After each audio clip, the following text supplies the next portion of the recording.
Welcome back, everybody. Today we're going to make a windsock. I was inspired because the last few days been really windy, and while I was at work I was able to make some of these with the children. So for today we are going to need maybe some colourful paper, possibly it would be better if it was a bit of card, a bit thicker, to make your windsock. You'll also need some tissue paper. I've got a variety of colours here. I've got some green, some blue and some purple tissue paper. You'll also need a pair of scissors, and you can use Pritt stick or some glue is fine to attach your pieces together.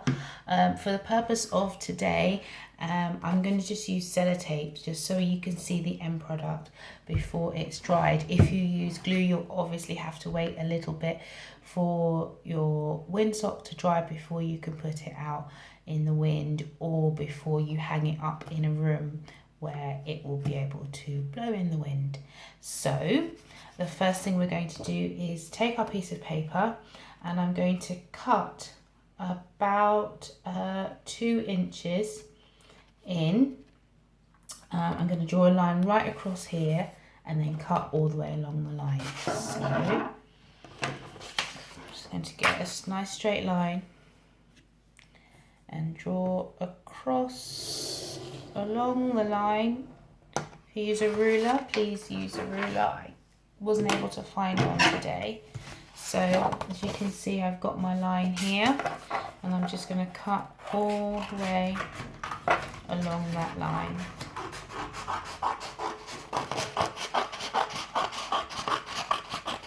Okay, so there I have. I'm going to leave that bit over here because that's going to be the handle, and we're going to attach that a little bit later. So I'm left with a nice thick piece of card. So now I'm going to tear the tissue paper, and when I tear the tissue paper, as I tear each piece, I'm just going to attach it from here so it's dangling down here. Okay, I want it nice and long as well. I'm going to use all different colours all the way along. So tissue paper is great when you tear it. So here's some nice thick pieces. Put it along the table. Hold it down with one hand, pull it with the other. You get some really nice long pieces. So I'm going to do that. Quite good fun. It's really nice and therapeutic actually. I really like doing this. So you can rip lots of strips. So I've got some green strips there. I'm going to do the same with some of the blue tissue paper. I've got quite a lot here actually. I'm just going to take one piece, and again, nice thick, hold it down with one hand, pull it with the other. Nice thick strips of tissue paper. Again, I'm going to use a bit more blue. The same technique, stripping again. Okay, and lastly I've got some purple, so I'm going to use some purple as well.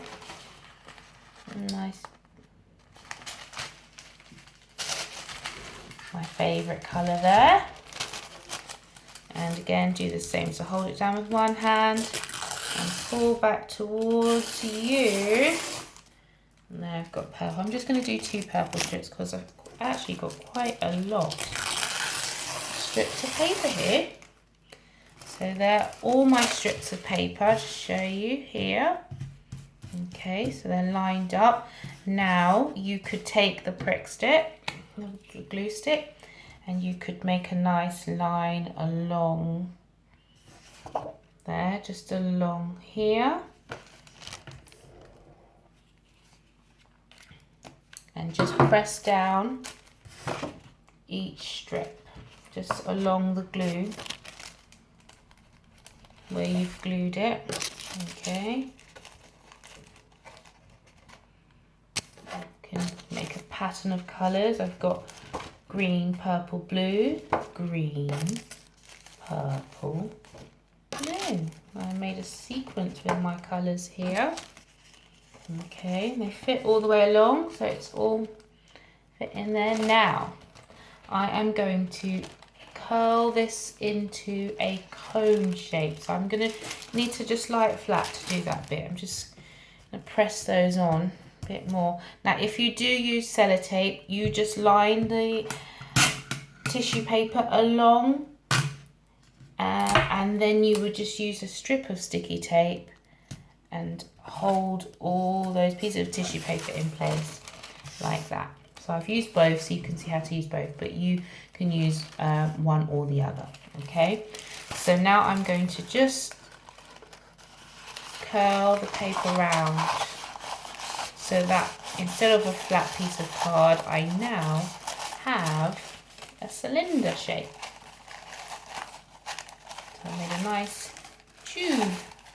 See that? So I'm just going to try and hold it. You can get someone else to help you hold it in place. I'm going to use my fingers, hold it here while I get some sticky tape.